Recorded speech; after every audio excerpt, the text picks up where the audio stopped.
الحمد لله الذي ذات عظيم الصفات سميع السمات كبير الشان جليل القدر في ذكر مطاع الامر جليل البرهان حكيم الاسم غزير العلم وسيع الحلم كثير الغفران جميل الثناء جزيل العطاء مجيب الدعاء امين الاحسان سريع الحساب شديد العقاب امين العذاب وزير السلطان ونشهد ان لا اله الا الله وحده لا شريك له ونشهد ان سيدنا ومولانا محمدا عبده ورسوله المبعوث بالرحمه والرحمه المنعوت بالشرع سر ورفيعه وصلى الله عليه وعلى اله واصحابه الذين هم خلاصه العرب الارباء وخير الخلائق بعد الانبياء.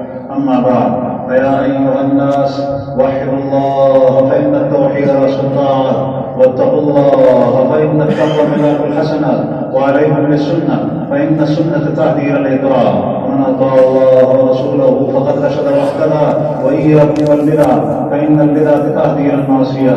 من يعص الله ورسوله فقد ضل وغوى. وعليكم بالصدق فان الصدق ينمي والكذب يهلك. وعليكم بالاحسان فان الله يحب المحسنين. ولا تقنطوا من رحمه الله فانه ارحم الراحمين. ولا تحبوا الدنيا فتكونوا من الخاسرين. الا وان نفسا لن تموت حتى تستكمل رزقها.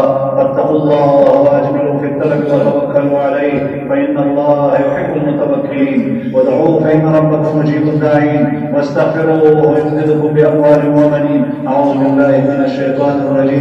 يا ايها الذين امنوا ادخلوا في السلم كافه ولا تتبعوا خطوات الشيطان انه لكم عدو مبين. بارك الله لنا ولكم في القران العظيم ونفعنا واياكم بالايات والذكر الحكيم. اقول قولي هذا واستغفر الله لي ولكم ولسائر المسلمين فاستغفروه انه هو الغفور الرحيم.